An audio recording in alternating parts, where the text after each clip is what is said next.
And now, coming at you from the 5-Star Physique Studio in Knoxville, Tennessee, this is The Drop Set with your host, Darren Starr. Hello, everybody. Welcome to The Drop Set. This is episode 191. I'm your host, Darren Starr, joining you here from somewhat sunny Knoxville, Tennessee. I have with me today's guest, IFBB Pro, Janeen Lankowski. How you doing, Janeen? I'm good. Yourself? I can't complain. Well, as I often say, I can, but nobody gives a shit, so I'm just going to keep it to myself. I'm the same way. Like, nobody gives a shit at the end of the day. Nope. So as you mentioned before we started rolling here, you are 20-ish days out from the Olympia? Yeah, I compete the October, I think it's like the 8th or 9th of, it's a Friday. It's a Friday. All the days kind of blend together after you've been like back-to-back shows and then 3 weeks in between. Everything just kind of. Well, yeah, there's that. And then also like the Olympia is like, you know, it's this like sprawling, like, what is it, 4 or 5 days? So it's like, what day am I competing on? Who knows? Yeah, I had to really double check because I believe last year we competed on Saturday with the men. So, and then this year we're doing Friday. So it's like they flip it. And, you know, I'm just totally grateful to have qualified with the highest points for this year going into the Olympia. So I'm very grateful and totally excited to be back on that stage. Cool. Does it ever throw you off when a show is not on a Saturday? You're like, okay, hold on. It's a Friday show. I've got to start my peak week routine a day earlier this time. It sometimes does actually, but I always try to be prepared. Like if I am on Saturday or sometimes you're a Sunday, depending on where you're competing, right? So as long as you kind of know and I don't even call it a peak week. I just kind of glide right through. I don't give it a label. Like when I was a rookie, I did because it was a big deal. Like, oh my God, it's peak week. You got it, like blah, blah, blah, blah, blah. But really you should be ready before that peak week, right? Yeah. So you should be. I always think if just coasting in to the show is really what you want to do. So, I always think if you need a big peak week, you're probably screwed before you even start. You're fucked no matter what. Like, yeah. Well, and also you might as well not even go to the show if you're not ready. Like, yeah. So that raises a good question here, actually. So it's good for people to get a little bit of perspective. Now, I don't expect an exact number here unless you're some kind of a savant. You just know it off the top of your head. How many shows have you done? Oh my gosh. I thought that was the answer. That's a hard answer. That's a hard one. So I've been competing since 2000. I only took 1 year off in 2018. 1 year off? That's it? That's it. I had surgery in 2018 to reconstruct my elbow and my tricep. In 2017, I had a tear in my tricep doing an incline press and snapped my arm. And I still competed that whole season because as a pro, when you put your contract in, you're in, right?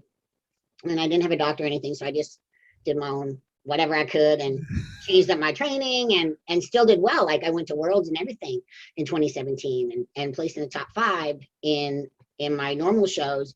And like I did good because I had an invitation to the Rising Phoenix World Championship. Mm-hmm. That one there, I've done 2017, 19, 20, and 21. So I've done 4 Rising Phoenix World Championships out of 7. Okay, I was going to say it hasn't been around too much longer than that. So you said there's been 7 of those. There's been 7. Like this year was the 7th anniversary, so that was pretty exciting as well. Yeah, and so how did that? I'm a little hazy on the history there. How did that come about? Did they start that when they dropped bodybuilding from the Olympia, and then they brought that in as kind of like a substitute for it? Yeah. So Jake Woods actually is, as you know, the president of the Olympia. Also, he's the owner of the Wings of Strength. And he's a big promoter and loves female bodybuilding. And so he kept our sport alive, connected with a couple other promoters. And that's how it came about. Because we got pulled out of the Arnolds. We got pulled out of the Olympia. So we really didn't have a platform. We just had shows. But then after that show, we didn't have anything to go to after. You know, like you're competing and we don't have that big finale of the season, right? Like the men do. So it's like going through the NFL season without the playoffs. Exactly. It's kind of like, okay, now what? You know, like you reach that high goal and then you had a crash.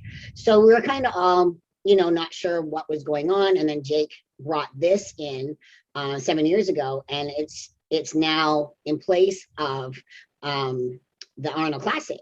Okay. So it's an invitational. You actually have to write a letter and submit it. They'll post it when letters are coming out, and you have to apply and explain why you'd be good to be on that stage and yada yada yada, right? Okay. So, and then you get told when when they pick the list, then you get an email, like all that kind of stuff. Everything's very professional and very chop chop chop. It's like, this is how it is, which is really fantastic because you want that. Like, I think it's a lot better. Fill out the thing. If you get chosen, then you're eligible to be on that stage. How far in advance do you find out that you're eligible? I believe we put it out. We put it out in March, and I think we found out right before the New York Pro, or a little bit after the New York Pro this year. So April, so March to April, I think. So it's not like you find out 6 weeks before. You're like, oh shit, I got 6 weeks. I got to get ready. No, because they want us to look good on stage. Like, they want quality athletes. I mean, you're stepping on the world stage. It's still an international stage, just like the Olympia. So we need to look like we're supposed to look. Yeah. They don't want us coming and looking horrible, like, what, you didn't even do anything, but you ate a cheeseburger before stepping on stage, well, like one thing, and you probably know this from your amateur days as well, like the NPC in particular, like there's a lot of things that are really kind of haphazardly run in the NPC. So I think if you had a show like that was an invitational in the NPC, something like that, like the potential for that being a shit show is pretty high. So it's good to hear that up at the higher level in the IFBB with Wings of Strength being an invitational show, that they've got their act together. I like hearing that. That gives me a lot of confidence. Yeah, all their shows, not just Wings of Strength, like every show that they put on is totally put together properly. Mm-hmm. It's done properly. They treat the athletes, amateur and pros, very well. Like, they are about the athletes. And originally I'm from Canada, right? So I'm from the CBBF, the Canadian Bodybuilding Federation, and OPA. Now it is the NPC up in Canada and all over the world. So when I started, it was levels. It was level 1, 2, 3, 4 was nationals, 5 was pro. Okay. You had to qualify. So it was a hell of a lot harder to turn pro than it is nowadays, honestly. Yeah. Because now, like in the NPC, it's either like, it's a show or it's a national show. And like some of your little shows, some of them, I guess, aren't national qualifiers, but almost all of them are. So there aren't really any levels or tiers. Yeah, and I think tiers and levels should come back because that brings a good quality of athletes in. That means you're bringing in athletes that actually really want to do it or try and make it as a career. And it gives my career, but I also have a business on top of it, right? Yeah. It gives a competitor a bit more guidance and a path as well. Because right now, when I'm helping a client figure out a show, it's like, well, it really doesn't matter. It's like, when is it and where is it? Everything else is a variable. Nobody cares. It's just, it's a show. It's a national qualifier. Who cares? Do it. Yeah. And so, like, before we had, like, where I'm from, we had provincials. Provincials was a big show. If you won that, which I did win that in 2004, I won the whole show. So that gave me a lifetime buy for nationals. Oh, nice. So if I didn't place well at nationals one year, and for the longest time I would place top 3, top 4, that also gave me the rights to come down to the United States and compete at the North Americans. Oh, cool. Okay. A letter from the president of the Canadian Bodybuilding Federation back then. So I was able to travel back and forth and compete in between Canada and the United States with a letter, right? So you had to be, in good standing and represent the sport well in the country, all that kind of stuff. What part of Canada were you from? Ontario. Okay. The biggest province in Canada. Yeah. So kind of just a hop, skip, and a jump down to North Americans then. Yeah. I drove every time. Yeah. It's not like you got to make the trek to Vegas or anything like that. Yeah. And so we were never allowed to go to that one. We were only allowed the North Americans for the Annual Cup back then. Yeah. Yep. I mean, now it's a totally different animal now. It's much more open. I actually have to look stuff up sometimes when I'm working with international athletes just to make sure I'm not missing anything. Well, and to make sure nothing's changed. Yeah, because things change like so fast, or I'll just call up the president of whatever and just talk to them because they know me. So it's just like, hey, I just want to confirm this and this. Yeah. Well, and a lot of the times those things change and they kind of fly under the radar. They're not like huge press release. Everybody be aware of this. It's like, no, we're just changing that. Yeah. So I just kind of I usually just go right to the horse's mouth. I'm one of those coaches that I'm going to hit them up and just ask them directly as to what's going on with what was going on with COVID or what have you, different rulings. Like, there's so many different rulings. You could compete one show, I think it was like last weekend in Canada, and then turn around and do the national, like it was like boom, boom, like, or the same weekend. It was just like so bizarre. Do one show and you get another show. Man. So it's just kind of like to get the numbers back up. Right. So right. it's I have to say it's a very interesting sport, but I really think that tier system should come back because it gives up and coming athletes, you know, a chance and to start somewhere. You can't just jump right into a national qualifier. And a novice show just doesn't give them enough experience. You can't go from novice to open, you know, novice to open to a national qualifier. It's the thing is overwhelming. They put the tiers all in the same show with a novice category, you know, open, etc. But like it's too overwhelming for a lot of people, and then they want to jump and do a lot of stuff. And then I see coaches that want to have these big teams and get all these trophies, but you're not helping the athlete. That's just for the coach's ego. You know, it's just like ego. You know, if it's not ego lifting in the gym, it's ego coaching. You know, and it's I hate to say it like that, but that's true. It's absolutely true. You see that a lot. I'm straight out of the gate, no filters, 90% of the time. Good. But yeah, so some people are not for the athletes. I'm about for the people, and I'm about, you know, keeping them healthy, but also letting them have a good experience because I want them to know what it's really like so that they can make that decision later. Like if they do a novice and they say, hey, well, I really like that. Maybe I want to try another show, but come in better. Yeah. So it gives them that more push. If you go novice and then do an open and then do another category, right, all in one show, you can't tell the difference between one to the other. You're a novice athlete. Stay a novice. Do that show as a novice. Now the next show, let's move up to an open category. Yeah, earn your way out of it. Earn your way. And I think what's happened now is people think that they're entitled. I'm entitled to do this. Well, yes and no. You can. You have to earn your way up to get the respect for the judges and to get your respect on the stage. Because if you come in looking the same way all the time, I'm going to just go like shit, per se. You're not going to get shooter, folks. You're just going to kind of be like, oh, here they are again. They're trying to get another trophy. Yeah, trying to pad the mantle. Yeah, and it's just like, you know, either do it because you want to and because you love it, and you'll figure out a way how to be the best you can. Yeah. And that's where a lot of people are missing that. It's about the mindset. It's about being focused, having a goal, and going after it. And a lot of people just think it's handed to me because of who I work with or what have you, or my genetics. Yeah, I'll be straight. I have good genetics, but I still work my fucking ass off every day. Yeah. I mean, you have to. I mean, if you're going to do well at a pro level, you can't just say it's all hard work. Like there's a certain amount of genetics that have to go in with that, but you've got to put the work in too. Otherwise, I mean, how many great physiques, great genetically gifted people have we seen that piss it away because the work ethic isn't there? Yeah. And I've seen it many times. It's kind of like in the music business, one hit wonder. They have one song and then all of a sudden they're freaking gone. You're like, where the hell did that band go? Yeah. And then they come out of hibernation. You're like, oh, you had one hit and you're back again to tour? Really? Yeah. I don't care. I don't want to see you. You know what I mean? Yeah. But yeah, so it's kind of like that. I mean, I think it's really important for people coming into the sport in whatever category you choose to really, you know, figure out what it is that you truly want, have a game plan, and execute it properly so that you can have that good experience all around. From your training, from your meal prep, from your sleeping, from your posing, and the experience on stage. Don't just go in thinking that, oh, I can turn pro in a year because so-and-so did it. Yeah. Well, that doesn't happen all the time. Yeah. A lot of people do amazing things. That doesn't mean that's your path. Exactly. And a lot of people have to work for it. And I think working for something and earning that is a hell of a lot more respectful and more rewarding than anything else.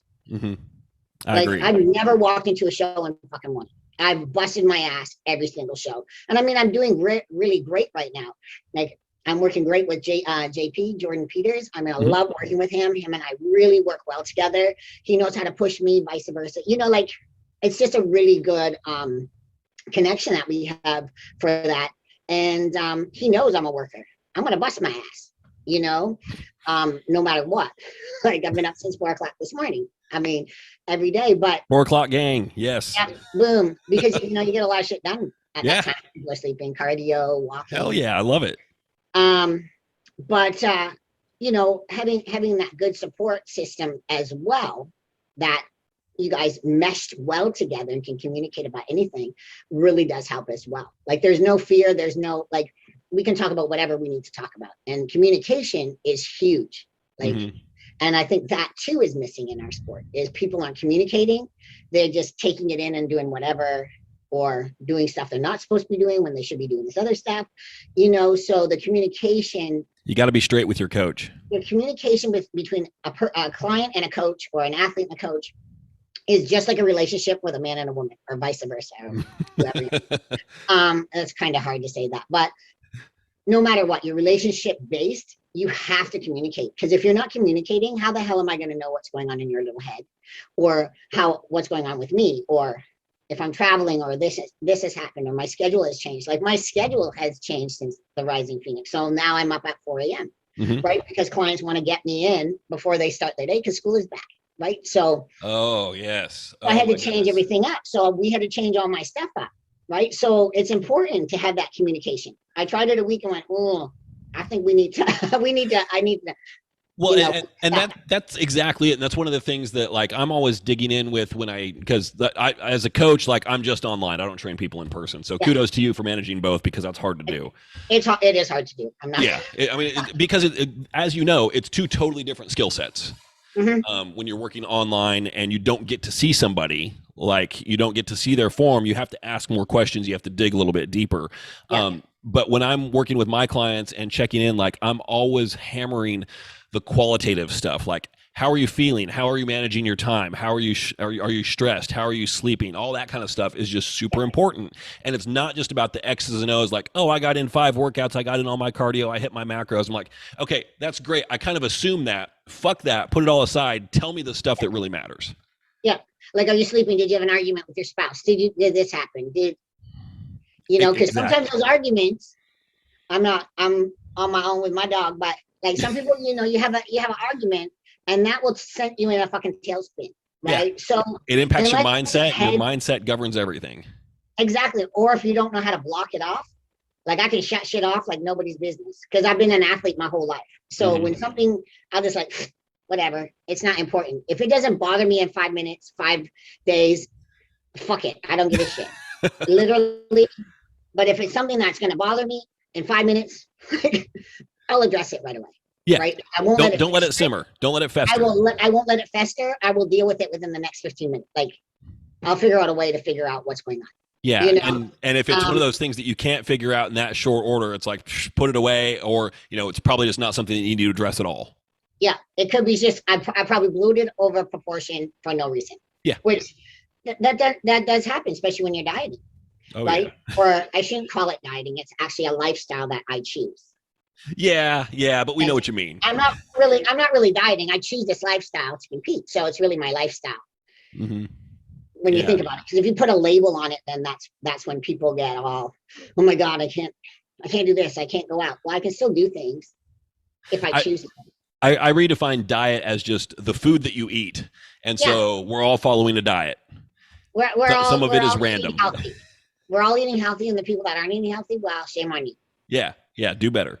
Yeah, do better, or don't bitch. Don't open your mouth and bitch to me about something. That's exactly it. Do you find with your clients that you find a lot of people who approach you and say, I want to compete, without really understanding what that means or what's involved in it, or just thinking of it as like, well, I want to do this once just because it's cool, but not understanding, like, the process of bodybuilding is something that happens over multiple shows and multiple years and multiple seasons. Do you find that there's a little bit of a disconnect, and how do you try and get people to come around to your way of thinking on that? I do have that question. And sometimes it's not from clients. Sometimes it's from people that when I'm walking in the airport. Which is and I literally am covered in the airport, like sweatpants, everything. But yeah, so I tend to get that, and it's literally, I go like this: do you have education? Did you go to school? Like, what's your career? Like, I ask those kinds of questions. How much time did you put into school? Because whatever you put into your school is what you've got to put in the gym, really. And you've got to understand that it doesn't happen overnight. You've got to work. Your mindset has to be in, and you have to be balls to the wall and all in.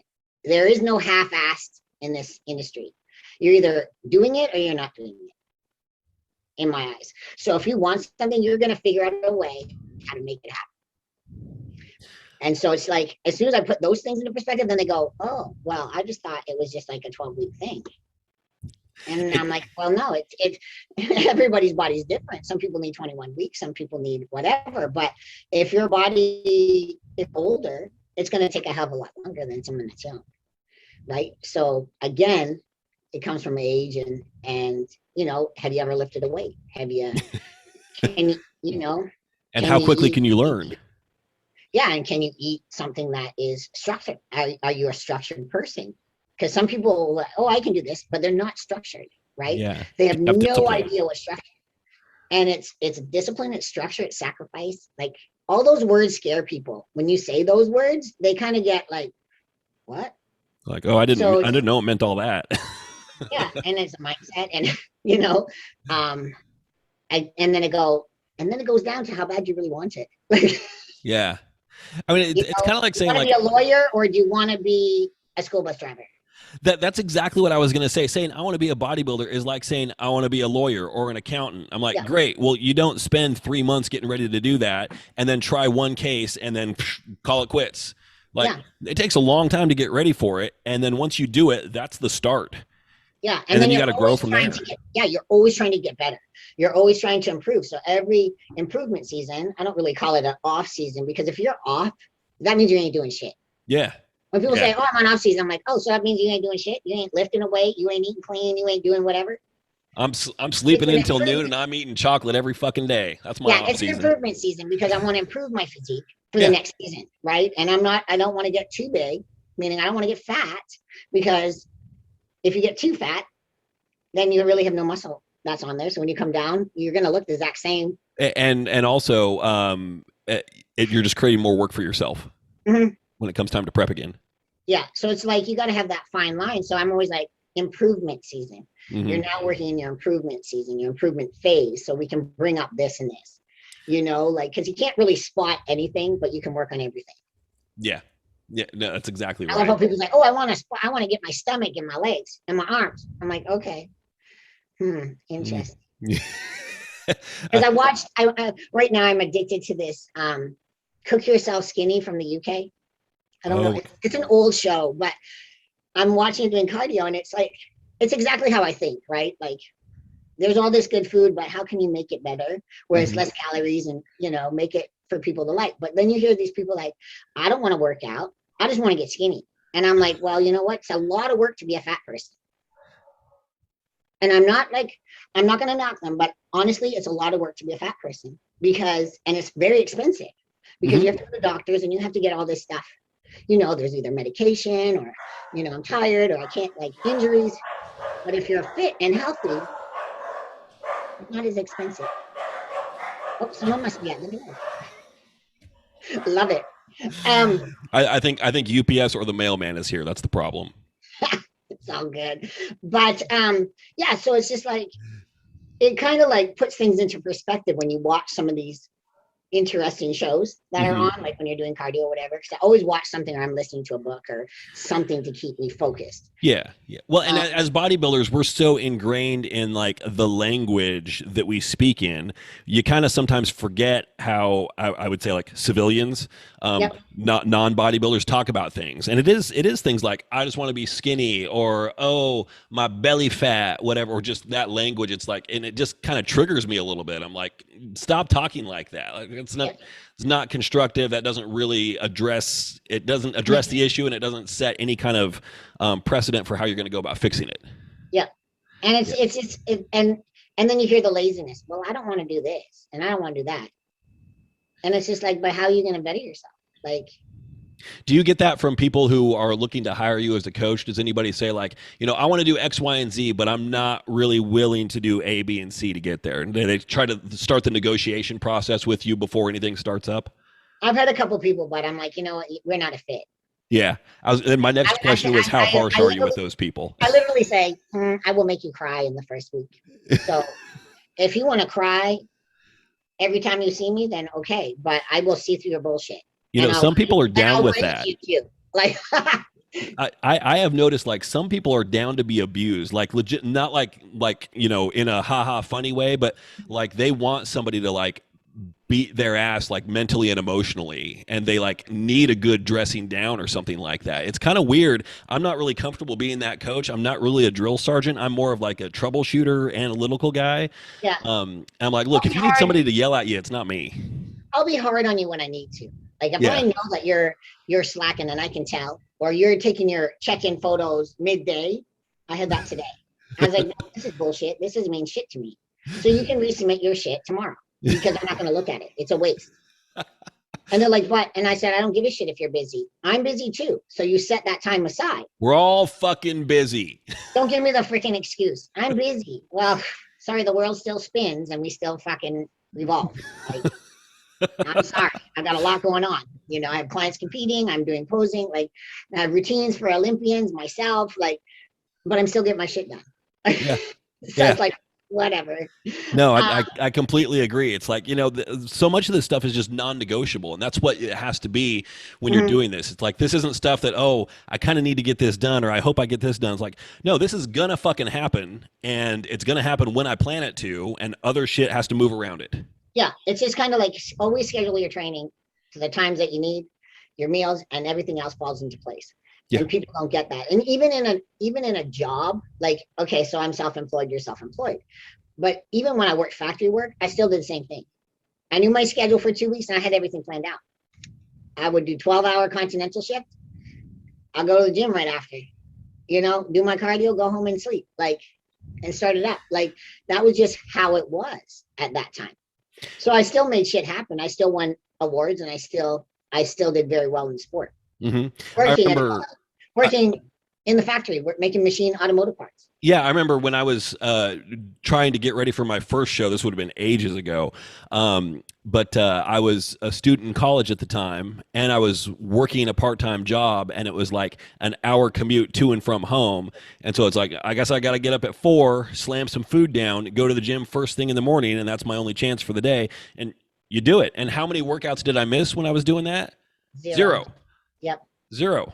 I can count on one hand the number of workouts I've missed in the last 15 years. It's like, if it's important, you don't fucking miss it. Yeah. You figure out a way. Exactly. Even flying in from the Rising Phoenix, I still train the day I landed, like, because I'm getting ready for the Yo. So you it's just like, I didn't sleep. I slept on the plane, whatever I had, but I made it happen. It's like, do you have time to just write that off as a travel day? No? Okay, train, make it happen. Because I messed up my travel. I messed up my travel day. I mean, it happens. Yeah. You did, or the airlines did? I did, because I'm not used to having connecting flights. I'm used to having direct. And I flipped the page over and I saw the second flight. And I'm like, oh, I still have time. I can wait for this Uber. 30 minutes later, I'm like, dude, where are you? Like, shit, you can't be there. It's like 15 minutes to the airport. What's going on? But I mean, it happens, right? So everyone was accommodating, helped me get out, but I was an extra 18 hours behind, right? Jeez. So you have your food and you make things work. Yeah, do what you can. You always pack extra food because you never know. For exactly that reason. Pack extra food for that. If I have to get vegetables somewhere, I'll pick up a salad and I'll negotiate my food with that. But yeah, always like negotiate your food with that. I love that. I'll negotiate my food with a salad. Like, I'll have a salad because blah, blah, blah. But yeah, so I mean, shit happens. You just roll with the punches and just keep on going. Because at the back of your head, it's always that same thing: how bad you want. Non-negotiable. Yeah, it's non-negotiable. Yep. So you did the Rising Phoenix. Was that 2 weeks ago? Yes. 2 weeks ago. How'd that go? It went really well. I was very happy with the fact that I'm always aiming for first call out. Like, who isn't, right? Yeah. Even for the Olympia, I'm aiming for first call out, but I was in the top of the second call out. So that was really good for me. Like 6-ish, something like that? I came 7th. Okay. I wasn't sure. I was like, it might be 6. It was hard to tell. That was a tough group though. It was a very tough group. Like, I haven't had an easy season, but I've been consistent and getting better. I say to Jordan, I'm aging like a good wine. Like, I get better each show. And I just do. And you said it's 5 shows this year it's going to be? This will be my 5th show. Yeah. Whew, man. Last year I did 5 shows as well. I try not to do that many shows. The goal was not to, but when you're trying to get that Olympia qualification. I was going to ask if that was for qualification purposes. Yeah. Okay. Because different tiers shows give you different points. So this is kind of a convoluted thing. And so for everybody out there, I was wondering if you could kind of step us through the basics on how that point system works to qualify for the Olympia. Okay, so it's the top 3 people. So anyone that wins a show automatically qualifies for the Olympia. So the people that won, like Andrea Shaw, all the top 5 go right to the Olympia. And if you place in the Olympia a certain level the year before, you're automatically requalified for the next year. Yes, and then you don't have to do another show. You can just focus on that show. Kind of thing. Which is a gift. Yeah, it's a gift. And same with the Rising Phoenix usually, but we still all apply. Yeah. To keep it fair, we still all apply, and there's different shows that have different point systems. So high-end shows, I don't know them all off the top of my head, but Sure. High-end shows are Tampa, New York, the Arnolds. Chicago. No, Chicago. Not Chicago? I think Chicago is. I think so like Chicago, Omaha might be a tier down, something like that. Yeah, everybody has their tiers, right? Okay. So depending on your placings is where you get your points. Okay. So if say you come second in Tampa, you would get 8 points. I don't have a clue what that was, but my computer, since I got it back, does these things. It's So some kind of poltergeist or something. That's like there's a ghost in my computer. Yeah. And then 6 points for a 3rd place, that kind of stuff. It goes down at a high tier show. But it is on the NPC or the IFBB website. Okay. They got it all spelled out there. And once you get a certain number of points, then you're qualified and you're in. Yeah. So you want to be on the top ranking because it's the top 3 of the points that qualify to go up. Okay. Like to go in.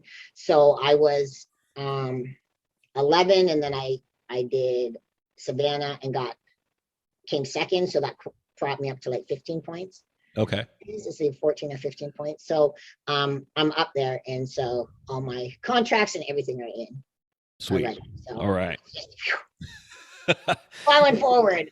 Yeah. Onward and upward. Oh my God. I mean, Lightyear, isn't that Buzz Lightyear? Onward and upward. Yeah. So I got to ask you, like, with this being your 5th show of the year, and you can be honest, you can be totally honest. How fucking tired are you right now? Because that's a lot of shit in a year. Honestly, I'm going to be totally straight with you. This year, it has been a fucking dream. It's just everything's clicking this year. And like I said, working with a coach that gives you that time, bounce back. I'm resting more. I'm training hard. Like I'm training hard, like how I did when I was a rookie. Like it's the same kind of style. So it's like I'm back in my roots where I started from. And that's where I felt good, lifting heavy and being strong. So it's a blessing to be working with Jordan. Honestly, that's cool. I can't say enough about him. I met him back in 2015 here in Tampa at the gym through my friend Scott Stevenson. And then it just all kind of worked out that we were going to work together. And I was truly grateful and blessed for it. And you've been with him since then? I've been with him since February of this year. So it hasn't been a full year yet, but I'm excited to even work our improvement season together. Yeah. Right? I love that because I'm so busy with everybody else that it's important to have a coach. Like I've coached myself before on the pro stage, and honestly, it's a fucking nightmare. Because you're second and triple guessing yourself, and there's all this chatter, and you're busy with clients, and then you miss your stuff, but you're taking care of them. No, like I have to answer to him, and then I deal with my people. So I have a lot of people who are surprised that I have a coach, and I'm like, don't be surprised, because as a coach, I understand the value in having a good one. Yeah. And I know what a good coach can do for you. It's truly a godsend when it is, really. Yeah. Like it's truly like amazing. Because otherwise you are destined to be your own worst client. And trust me, I did well. I think I came 4th or 5th on the pro stage at Tampa, but I could have been better if I could stay out of your head, right? Yeah. I'm very mind strong. Like I'll work through anything, any kind of pain, whatever. Well, and one other thing to consider is you can come in looking better at a show than you have in the past and place worse for any variety of reasons. And so you can't just say like, oh, well, I was seventh here, and at this show I was third last year, so clearly I'm worse. I'm like, maybe the field was better, maybe you're just having an off day or whatever. I mean, there's a million things that can go into affecting that. And I love how people always go, oh, you look great, blah, blah, blah, blah, blah. You win the show. You don't know who's coming up on the show. No. Like a picture. So back in the day when I competed, we didn't have social media. You didn't know who the hell you were going up with. So you had to bring your freaking A game 24/7. Like you knew someone was fucking training harder than you. You knew someone was doing something. You know what I mean? But you had no clue because we had email, and the magazines would come out 2 months after we competed. Right. Mm-hmm. So you get the information 2 months after we competed. Yeah, a little delayed gratification there. You see that? Like, but that was from 2 months ago, guys. Yeah. That's not today. But so we didn't have a clue who we were going up against. Like we never had the lists out, nothing. We just showed up, and that's when we saw who we were competing with. Mm-hmm. And no idea how they're going to show up, what kind of condition they're going to be in, or anything like that. Nothing. Yeah. You had no idea. And I've always been one of those athletes, always covered. You never know what I look like until I take my shit off. Mm-hmm. I've always been like that. I've always been like that. And I don't. That true in the gym too? You stay covered up there? Always. Yeah. The only time I ever take it off is if I have to shoot a video for a sponsor, or I'm trying to demonstrate something, then I will. But 90% of the time I'm in like capris and a sweatshirt. Element of surprise. Yeah. I always keep people guessing. But yeah, back in the day, we didn't have that media, so we had no idea. Right, then Facebook came out, and then people started posting stuff, and now it's just like everybody's go, oh, so and so, but until you're up on the stage, you don't know who's coming in. There is this phenomenon. Yourself, but until you're standing in a line, you might not look good. There's this phenomenon where somebody will post a picture of some pro, and usually it's some open men's bodybuilder or something like that. Look at so-and-so, they're looking really sharp. I'm like, everybody looks like Mr. Olympia when they're standing by themselves. Yeah, exactly. Like, you put them in a lineup and you realize like, oh, they aren't all that special next to these other people. Yeah, it's kind of like, okay, and then you got to go, depending on who's coming on the stage, are they going to go bigger, smaller, or medium? Mm-hmm. Like it depends on how many people are on the stage looking a certain way. We'll pick the class. Yeah. Right? And the emphasis is it more on size, more on conditioning? And it all depends on how many. If more of the class is soft, then sometimes they'll go with the softer look. Mm-hmm. But if the class is more harder, they're going to go with the harder look. So it depends on, say there's 7 people that are hard as a rock, but there's only 3 that are soft. They're going to go with the hard. As a competitor, does that drive you fucking insane that it's not consistent, or are you just kind of numb to it at this point? I'm kind of so used to it. I just keep bringing in the best package. If I can keep bettering myself and they see that I'm doing the work, then I've done my job. Mm-hmm. In other words, because I'm always improving, and I know what they're looking for. They like the consistency. So if you're consistent and keep coming in better and better and better and bringing in a better, tighter package, then that's what they'll reward you. Yeah. They won't reward you for just being on stage. They're going to reward you because you've actually done the work, you've listened, and you're just continuing to get better every time. Yeah. And I think it helps also at the pro level where, you're a known quantity. And it's a lot of the same judges that you see over and over again as well. And I think there's a certain level of anonymity at the amateur level where it's harder to benefit from something like that. Like you can be really consistent and bring it, but you're one of 300 people at this show that nobody's ever seen before. And it's really easy to get lost in the crowd. But unless you come out with good stage presence and you catch up on the stage presence. So it's not just about what you do in the gym. It's how you show yourself on stage. If you can show yourself on stage properly to bring out all your best assets, they're going to remember you. I made this point. And you're very shy and insecure. They ain't going to look at you. They want the confidence right out the gate. Yeah. Right out the gate. I made this point in an episode 1 or 2 episodes ago where bodybuilding is kind of a weird thing because all of the stuff that you do to get ready for a show is not what you do when you're actually on stage. It's a completely different skill presenting your physique than it is building it. And so this is a good transition because of course with you, we need to talk about posing. We need to talk about presentation because you are, as you claim to be, the posing Jedi master. So, and I think that's a well-earned title. Thank you. Actually, somebody named me that and it just kind of like went like first it was posing queen. I'm like, yeah, No. That's I'm kind of lame. I'm kind of totally different because I work with every class and I work with men and women. Mm-hmm.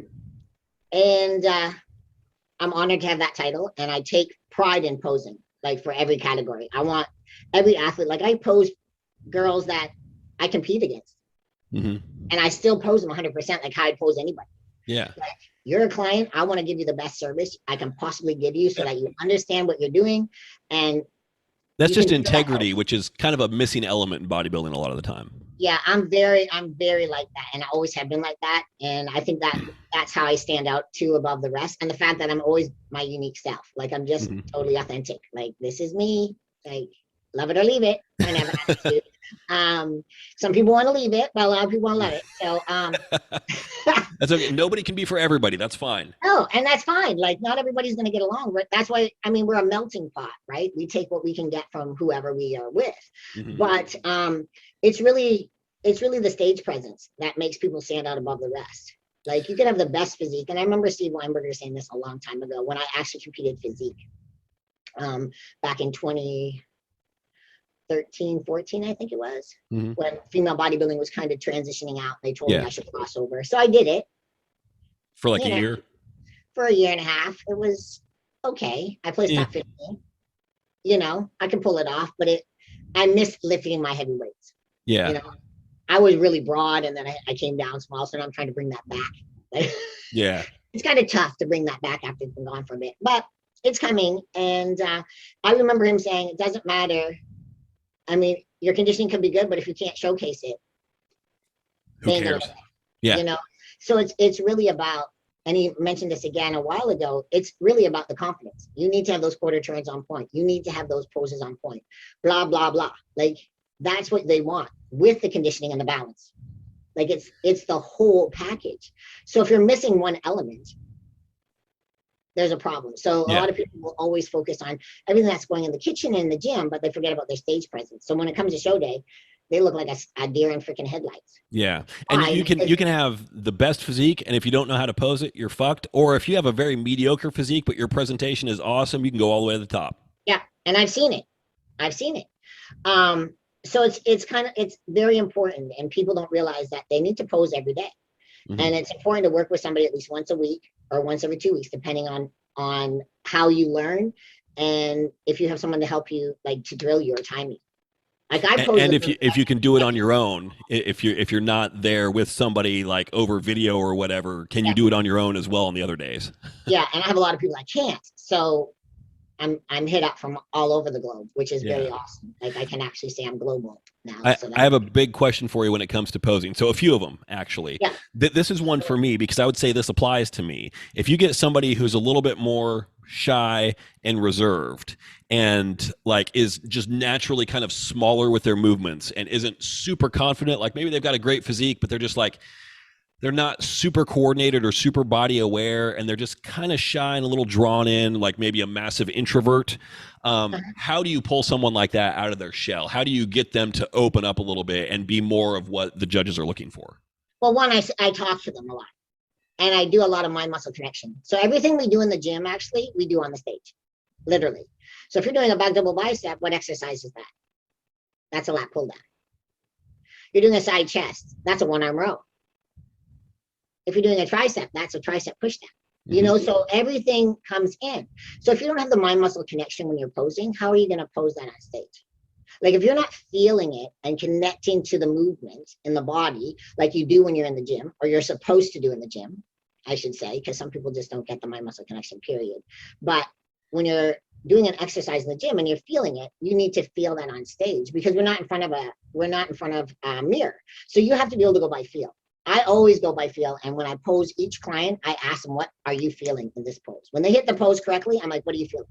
Now I want you to remember that and drill it in your head. And then once they start doing that, then the confidence starts coming out. And I So never the confidence really just comes from you never tell a small person to pose big. Ah. You need to, that's a mistake, because then the legs go out wide and they try to make, and then they look fugly on stage. They're not helping their physique at all. They try to turn themselves into a blowfish and just make themselves bigger when it's not there. Yeah, and it's not possible, and this looks hilarious. I hate to say it. And it's literally just having the coordination and understanding the turns, understanding how to move. So getting your body, and I have little tricks that I use with everybody. I have a little breathing technique that I use with people, some people that are nervous. I kind of see how their brain works, and then I work accordingly to what they need. So everybody I pose has something a little bit different. And that's why people are like, well, why don't you do a book or a video? And trust me, I've been trying for years, but the way how I teach everybody differently. So I can't just do it. Here's a basic way how to pose. Yeah. Because that's going to be kind of wishy-washy in my eyes. I'll do a small little video and do a tip, but then you're better off to contact me so I can help you get. Try and do a full book. It's like people will always ask me, like, what's your approach on macros? I'm like, well, my approach is to throw a set of numbers at you, see how you respond to it, and then change them accordingly. Yeah, it's like you always start with something basic and then work from there. Yeah. And so no matter what you do. Your approach for confidence building sounds like it's more about small successes, focusing on that mind-muscle connection, get them to do something right, get them to recognize that they're doing it right, and then it kind of grows from there. Yeah, it grows. You don't just get confidence, and it could be, some back in the day, I worked with somebody that was always put down all the time. So I had to learn how to teach them how to pull themselves up.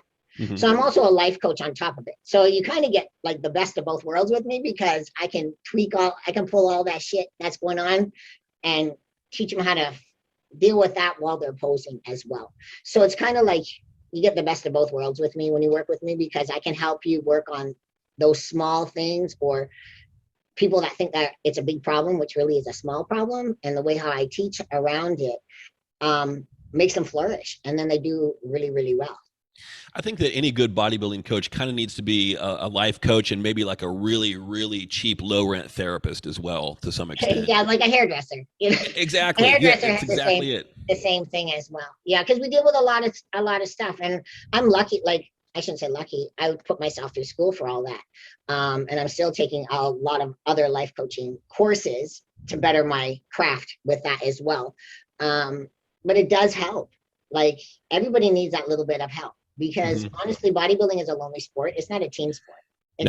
It's a one person sport. Even if you're part of a team, you're still on your own. Gymnastics was the same thing. Yes, we competed as a team from time to time, but it's really an individual sport. You're getting judged on your own self and your own skills. So it's the same kind of thing. So I've kind of went from gymnastics for Team Canada over to bodybuilding. And dance, like everything kind of meshed together. And choreography. And the way I do routines too is I give them a big questionnaire. I do a phone call, or I talk like how we're talking right now, see what they really want, so I can get into their head, so I can pull out what they are trying to express, and then I express it for them, and then teach them how to bring in the passion and bring in the story, or bring in whatever, depending on what they're wanting to showcase for that routine. So I've had a lot of success with that. Obviously, I'll do the videos, and then once they approve it, like honestly, I'm one of those people, I don't take offense. If you don't like how I post something, just say it. I'm not going to bite your head off. I'm just going to be like, okay, let me just go back and rework this part. Let's try it again. Yeah. No problem. Anytime you're doing something creative, you have to be open to feedback like that. Yeah. People. And I'm totally like, I'm like a duck. It can roll off my back. I don't take any offense to it. Because, some people like certain things a certain way, vice versa. Like, I'm working on a very classical piece for a 6-year-old pro. I'm so excited to work on it with her. And it's all classic movements, classic dance, all that kind of stuff. So it's very exciting.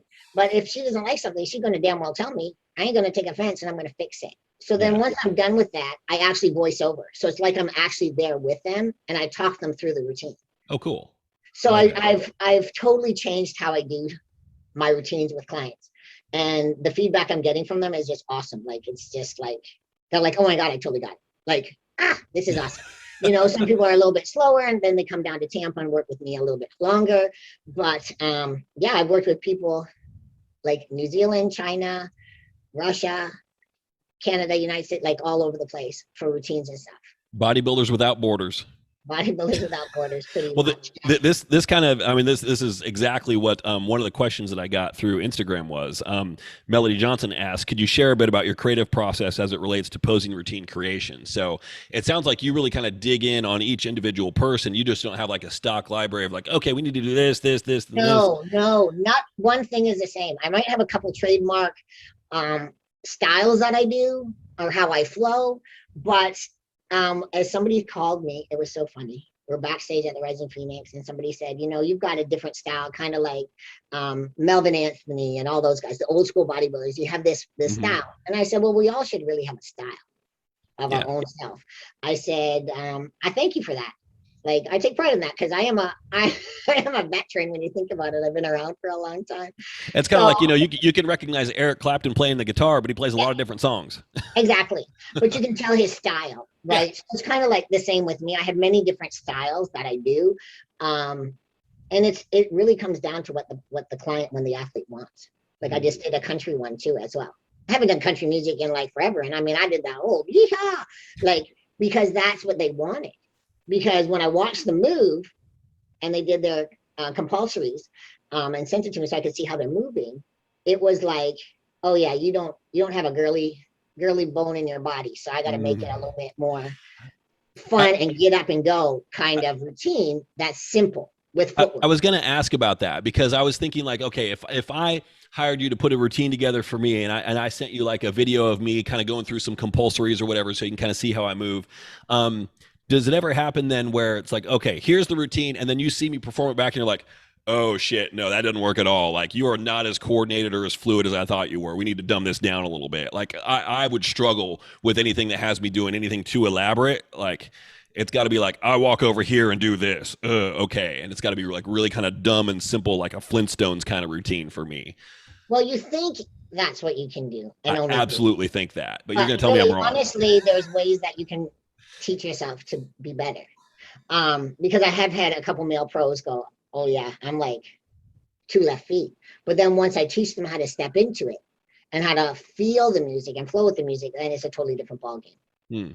So you've got to pick the song that moves you. It's not what moves the audience. Yeah. So a lot of people always pick the high songs, AC/DC, Shake You All Night Long, like American Woman, like all these, old 80s songs or whatever. And really it's what moves you. It's what you feel, because it's an expression of who you are. So if you move blocky like that, there's ways to pose that and still make it soft. It's all transitions and how you transition into it, and how the music flows and how it is cut. I use a professional. I sit down actually and pick all the best parts of the song, and then I put it together. I already visualize what I want to do after the person has sent me their information. And I sit in my office, this is my office, and I fiddle around with it and I start working on it. And then I'll go into my studio. You ever tell people like, this is the wrong song? Oh, I totally have.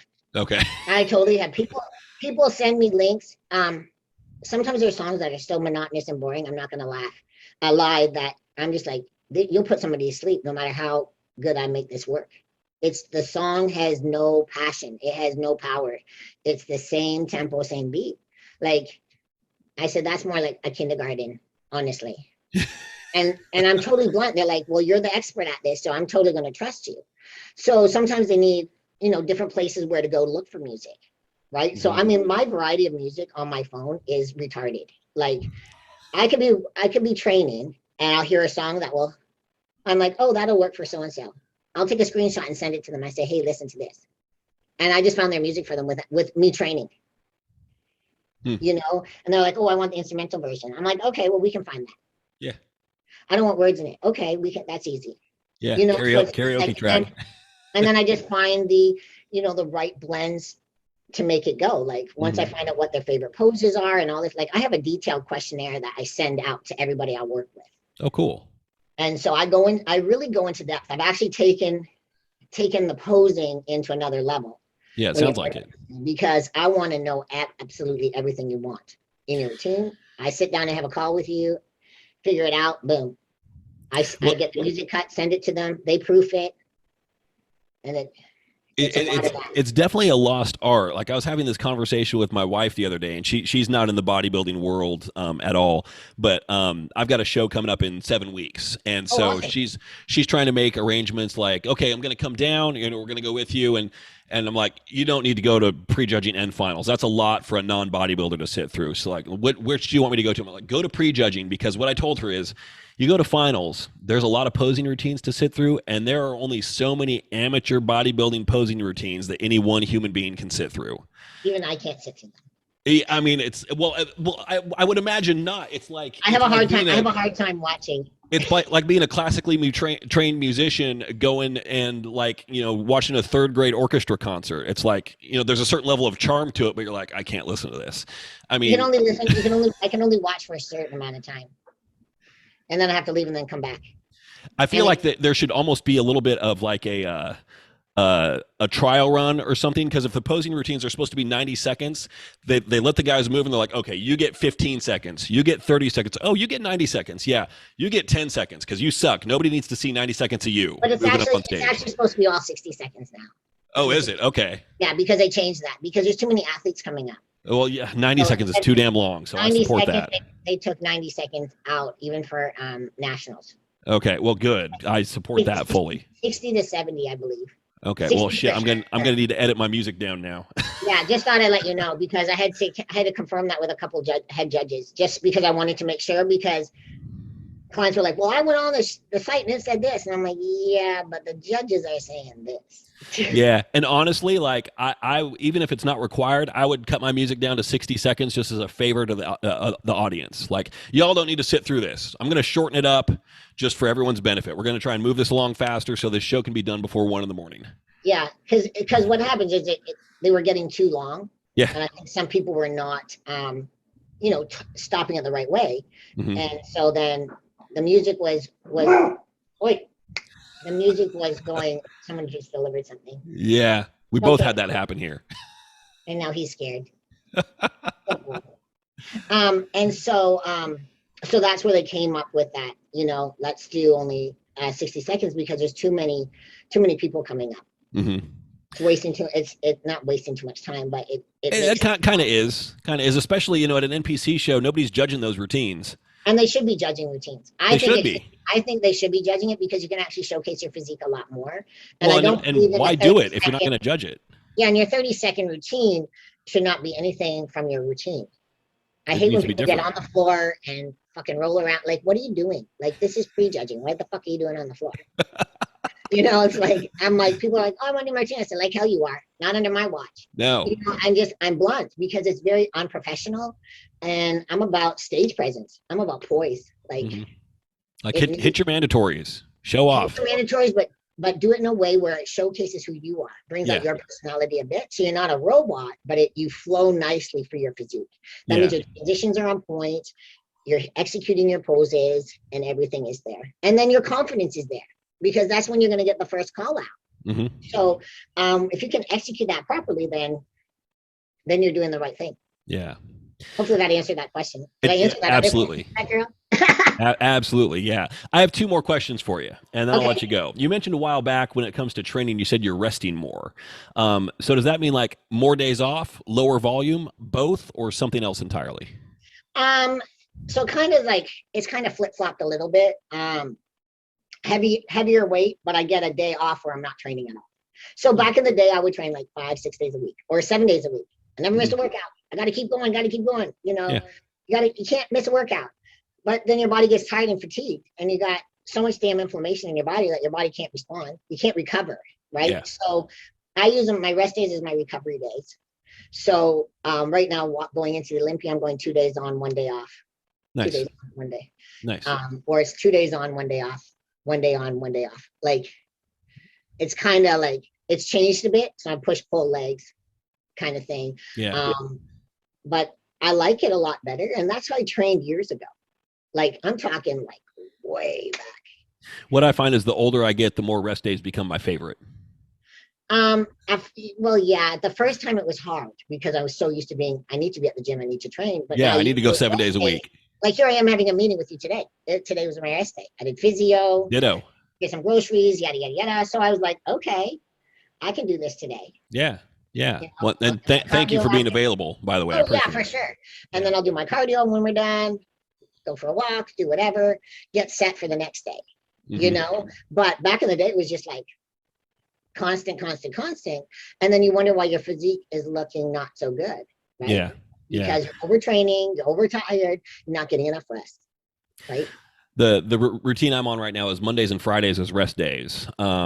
which is great because I train on the weekends. I don't have work commitments, so I'm a little bit more free then. And then Tuesday, Wednesday, Thursday. So the rest days, though, they're just nice, relaxed, decompression days. Today is a full rest day. It's my first day not doing cardio in like 6 weeks. So But body needs it. Sometimes you can take those 2 or 3 days off while you're prepping. God, I slept in an hour and a half today. I didn't know what the fuck to do with myself. It was like, holy crap, this is amazing. But tomorrow's workout is going to feel great. Yeah, because you're going to be well rested. Yeah. So my off days are always different. Mm-hmm. I never have a Wednesday and a Friday. If you follow that 2 on, 1 on, 1 Whenever on, 1 it off. falls is when I'm off. So I have to have it in my schedule. Yeah. And all my training is highlighted purple because that's my color. And all my client, like posing is red. Like everything I have in my calendar is literally color coded. So I know where I have to be, what mindset I have to be.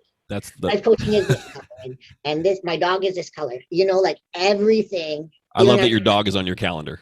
Yes, my dog is on the calendar. That's awesome. And my nonprofit too, as well, because I have my best friend and I have an animal refuge as well. So tomorrow, that's awesome. I'm out on the farm picking up a pig. So I love it. I love it. So if I'm not in the gym and I'm not posing, I'm out there fixing the farm and making animals safe and all that's that. So cool. Yeah. That's so cool. Kudos to you, Janeen Lankowski, friend of animals everywhere. Yeah. Friend to animals. I love animals. They don't talk back really, like the odd bark, but they love you unconditionally. They love you unconditionally, and that's what I love about them. Doesn't matter if you have a shitty day, they always love you. Yep. And we need that love in the world, honestly. Yeah, we do. So I have one more question. It's actually I'm harking back to one of the first things I asked you, and you cleverly dodged this question. How many shows have you done? You know what? I'd have to Google myself. I'm not gonna lie. Okay, let's see if we can narrow it down. More than 50. Oh hell yeah. More than 100. No. Somewhere between 50 and 100. Somewhere between 50 and 100. That's close enough for me. That gives some perspective. I'd have to Google myself. But when I said more than 100, you had to think about it for a second. So it tells me it's probably closer to 100 than 50. Yeah, I'll text you the answer. Okay. I actually have a printout on my computer. Okay. All right. You keep track of that stuff? I needed to submit it to something, all my shows I've done. Mm. So I could, and my website's not up to date because every time I try to do it and I hit the save button, I don't hit the other save button, so it deletes it. So God, websites. Sometimes I wonder why I even have one. This is the worst part of being a one-person business is you have to be your own webmaster as well. And I'm like, good God. So frustrating. No matter what, and I spent all this time and I'm like, I saved it. I called my buddy. I said, I totally saved because it's not there. Did you hit the other save and not the other one? Like you have to. There's multiple layers of save. What the hell is this crap? What? I didn't even know. I feel your pain in a very, very deep and personal way. It's the worst. That's the worst part, honestly. I wish I could hire somebody for all that. That and booking my schedule, but one day in the very near future. You got to outsource that stuff. Outsource the little simple things. So how can people find you if they're looking for you online? Instagram, really. Janeen _muscle_coach or the Posing Jedi Master. All right, cool. They can find you also if they just search for your name, I think. So. Oh yeah, if you just Google my name, you'll find. Cool. I'm not hard to find, honestly. Just spell it correctly and you'll find. That's the thing. As a coach, you don't want to make yourself hard to find. I'm pretty easy. Yeah. Pretty easy to find. I'm pretty easy to get a hold of. I answer pretty much everybody's messages. Even when they come in day of show, if I don't message them because I'm stepping on stage, I message them like immediately after or one moment about to hit the stage. Yeah, I had somebody actually do that, and that's funny. They are now a client. So I mean, things happen at the weirdest times, different time zones. Mm-hmm. Knew I was competing, but thought I was already done because the time zone difference. I tell you what, the people that really get me are the people in Australia, because it's like not even the same day for them. It's a day ahead. And Hawaii is a little bit different too, in China. Hawaii is weird. Yeah. China is 12 hours apart. So I would post, they're like, I need Sunday morning at 9 a.m. And I'm like, oh, Saturday night for me at 9 Yeah. So I always have to I have honestly on my phone, multiple places like England, China, Australia, Hawaii, like all the major hubs where I have clients so that I can look it up and go, okay, they're not in bed yet. So I can hit them up for that. I always wanted to make a shirt that said time zone math is the worst math. Yeah. it's hard. Yeah, it's Even just going difficult. 3 hours the other way. Yeah. Like, messes me up. Like I can travel there and have no problem. It's coming back that I feel horrible. Like I felt horrible, honestly, a week after the show. I have tremendous anxiety if I'm trying to schedule an interview or an appointment with somebody that's in Central Time, because I'm like, okay, it's an hour off. I got to make sure I go an hour in the correct direction here. Hold on. I got to think about it. Get acuity scheduling. They can book it from there. And it does the time zones for you. So it stays on your time zone, but it goes to theirs. That's what I need. That's what I need. Super easy. Honestly, that is a lifesaver. Well, Janeen, this has been awesome. I appreciate it. Sit tight here for a second. I'm going to say farewell to everybody in podcast land. We'll be back probably next week with something else. Say thank you to my guest here, Janeen Lankowski, but we'll check in back with you next week.